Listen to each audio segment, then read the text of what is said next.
কেরানীগঞ্জের কদমতলী এলাকায় কয়েকদিন আগে ডিবি পুলিশ পরিচয়ে 10 কেজি গাঁজা সহ এক মাদক ব্যবসায়ীকে আটক করেন কেরানীগঞ্জ মডেল থানার এএসআই জাহিদুল ইসলাম ও এক কনস্টেবল।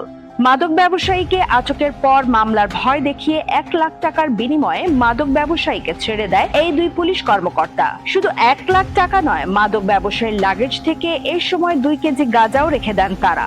আমার কাছে প্রায় 2 লাখ টাকা দিলে 2 লাখ টাকা নিচে একটা ছাড়ব না, তোর 5 বছরের জেল হইব, সারা জীবন জেল হইব, এই সমস্ত কথা বলে আমাকে ভয়ভীতি দেখায় পরে এগুলি করাইছে। পরে আমি 2টা নাম্বারে 25, তারপর 15, 10, 50 এভাবে 1 লাখ পর্যায়ে 1 লাখ টাকা ওনাকে পাঠানো আছে। পাঠানো হওয়ার পরে তারপর ওনারা আমার ব্যাগের থেকে আমার কিছু জিনিসপত্র ছিল সেখান থেকে কিছু রেখে দিয়েছে, আর কিছু জিনিস আর আমার কাপড় চোপড় ছিল ওগুলো দিয়ে আমাকে পরে পাঠাই দিয়েছে। টাকা নেওয়ার বিষয়টি গোপন ক্যামেরার শিকারও করে নেন এএসআই জাহিদুল। গেছি ঠিক আমার জোর করে পাঠানো হয়েছিল। কাজটা কার?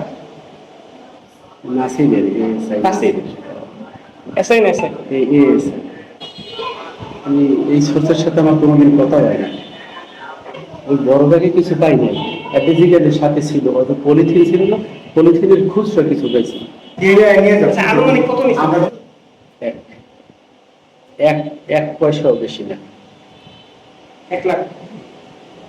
আমি 5টা ভাগ করছি অ্যাপিজিকেট, এখন খোলামেলা 5 ভাগ করছি আমি। 5 করবেন তো কেন? দিয়ে গেছেন 2 জন। নাসিরের সোর্স, ওই সোর্স কিন্তু আমার না। এই 2 জন, আমরা কয়জন? 2 জন, 4 জন। একটু তো বলেন যে কিছু কাজ আমাকে দেয়া এখন আমার তো একটু ওর সাথে কথা বলতে হবে। সেটা বসেন, এই যে আমি আমি একটা সম্মান করছি। আমি আপনার বড় ভাই এমনি থুয়ে দেন, এমনি কিছু দিন না ভাই লাকি দেখেন, আমি একটু না ভাই মাফ করবেন ভাই, শুনেন আমি মাফ কি নাই ভাই, আপনি শুনুন, আপনি আমার ভাই, শুধু আপনাদের একটু এমনি একটু সম্মান। তবে কেরানীগঞ্জের আলোর টিম তথ্য প্রমাণ সহ সরাসরি এ বিষয়ে তার বক্তব্য নিতে গেলে সাংবাদিকদের হুমকি দেন এএসআই জাহিদুল।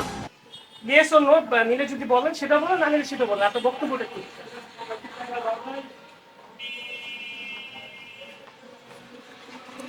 অফ করেন ভাই, আপনি আমার কি মনে করছেন? আপনি কি মনে করতে হবে? আপনি একজন পুলিশ কর্মকর্তা, পুলিশের চাকরি করেন, আপনি কি মনে করতে হবে? ক্যামেরা বন্ধ করেন। আচ্ছা, আপনার জায়গা থেকে আপনার বক্তব্যটা কি একটু বলেন। এ ঘটনার বিষয়ে কেরানীগঞ্জ মডেল থানার অফিসার ইনচার্জ রুহুল কুদ্দুসের কাছে জানতে চাইলে তিনি ক্যামেরার সামনে কোনো কথা বলতে রাজি হননি। এ বিষয়টি জানার পরে প্রাথমিকভাবে ব্যবস্থা নেওয়া হয়েছে এবং তদন্ত সাপেক্ষে অভিযুক্ত 2 পুলিশ কর্মকর্তার বিরুদ্ধে যথাযথ ব্যবস্থা নেওয়া হবে বলে জানান কেরানীগঞ্জ সার্কেলের অতিরিক্ত পুলিশ সুপার জামিমুল হক। আমি বিষয়টা অবগত হয়েছি, বিষয়টা অবগত হয়েছি এবং প্রাইমারি ভাবে যে স্টেপ নেওয়ার কথা সেটা আমি নিয়েছি, এবং এটা যেহেতু একটা এলিগেশন এসেছে, এটা আমি পার্সোনালি ইনভেস্টিগেট করে ওদের যেটা পাওয়া যায় আমি সেভাবে, যদি সত্যতা পাওয়া যায় আমি প্রসিডিং এর জন্য সেভাবে সুপারিশ করবো আর কি।